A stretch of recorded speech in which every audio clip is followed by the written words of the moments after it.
শরৎ এখনো পড়েনি, তবে শরতের শুরুতেই শীতের আমেজ। শীতকাল আসতে দেরি রয়েছে, কিন্তু তার মাঝেই সকালবেলা ঘুম থেকে উঠলেই দেখা যাচ্ছে কুয়াশাচ্ছন্ন গোটা শহর। যেন মনে হচ্ছে পৌষ মাস চলে এসেছে। আর এই শরতের আগে শীতের আমেজের ছবি ধরা পড়লো জলপাইগুড়িতে। আমাদের সঙ্গে টেলিফোন লাইনে রয়েছে আমাদের প্রতিনিধি শুভশ্রী। শুভশ্রী, জলপাইগুড়িতে যে ছবি দেখা যাচ্ছে, সকালবেলা ঘুম থেকে উঠলেই কুয়াশাচ্ছন্ন গোটা শহর। একেবারেই দেখো, এখনো কিন্তু ভাদ্র মাস শেষ হয়নি।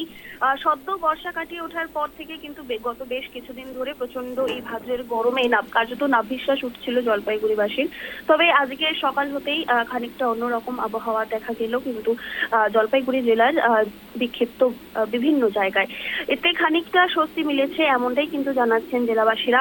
তোমাকে জানিয়ে রাখবো যে পুজোর সামনে আর শরতের আগেই এরকম শীতের আমেজ। আজকে সকাল থেকেই কিন্তু কুয়াশাচ্ছন্ন ছিল গোটা শহর। কুয়াশা আর শীতের আমেজ উপভোগ করতে আজকে সকাল থেকেই কিন্তু রাস্তায় বেশ কয়েকজন বেরিয়ে পড়েছে, এমনটাই ধরা পড়েছে ছবিতে। বেলা বাড়ার সঙ্গে সঙ্গে কুয়াশা খানিকটা কেটেছে ঠিকই, তবে অন্যান্য দিনের তুলনায় কিন্তু এখনো গরম অনেকটাই কম রয়েছে। কাজেই খানিকটা স্বস্তি মিলেছে যে শহরবাসীর, এটা কিন্তু বলাই যায়। সুপর্ণা, একেবারে কি কারণে এই শরতের শুরুতে শীতের আমেজ লক্ষ্য করা যাচ্ছে? আবহাওয়া দপ্তর থেকে যেমন জানিয়েছিল যে উত্তরবঙ্গে বেশ কয়েকদিন বৃষ্টি চলবে, সেই কারণেই কি এই কুয়াশাচ্ছন্ন পরিবেশ তৈরি হয়েছে?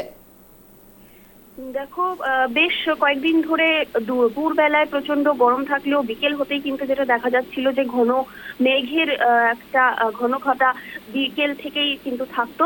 যদিও বৃষ্টির সেরকম কিন্তু ছবি এখনো পর্যন্ত উত্তরবঙ্গ জুড়ে ধরা পড়েনি। কখনো কখনো ছিটে ফোটা বৃষ্টি কিংবা স্বল্প মাঝারি বৃষ্টি হলেও সেই রকম কিন্তু বৃষ্টির কোনো ছবি এখনো অবধি এই জলপাইগুড়ি সহ উত্তরের যেসব জেলা সেখানে কিন্তু ধরা পড়েনি। তবে হ্যাঁ, তোমাকে যেমনটা বললাম যে বিকেল হতেই এরকম মেঘের ঘন ঘটা, সেক্ষেত্রে যে এরকম আবহাওয়ার খানিকটা পরিবর্তন হতে পারে সকাল থেকেই, তেমনটা কিন্তু হতেই পারে, সেমনটা একটা সম্ভাবনার কথা বলা হয়েছিল আবহাওয়া দপ্তরের তরফে। সেক্ষেত্রেই এরকম সকাল থেকেই কুয়াশাচ্ছন্ন একটা আবহাওয়া, সেটা কিন্তু বলাই যায়। তবে এখন কিন্তু আকাশে মেঘ নেই, কুয়াশাও সেরকম নেই, কিন্তু তাপমাত্রা অন্যান্য দিনের তুলনায় অনেকটাই কম রয়েছে। বেশ, অনেক ধন্যবাদ আমাদের সঙ্গে থাকার জন্য। শীতকাল এখনো পড়েনি, তার আগেই শীতের আমেজ। সকালে ঘুম থেকে ওঠার পরেই দেখা যাচ্ছে যে কুয়াশাচ্ছন্ন গোটা শহর। দেখে মনে হচ্ছে পৌষ মাস পড়ে গিয়েছে। কুয়াশায় ঢেকে রয়েছে গোটা জলপাইগুড়ি জেলা।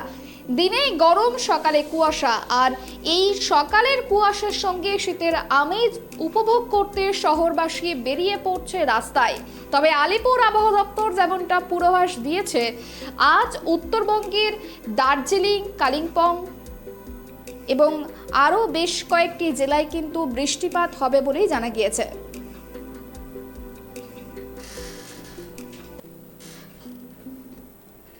আজকের ওয়েদারটা তো খুব ভালো লাগতেছে। কেমন কুয়াশা পড়ছে? হ্যাঁ, কুয়াশা পড়ছে, কিন্তু মনে হচ্ছে অঘ্রাণ পৌষ মাস পড়ে গেছে।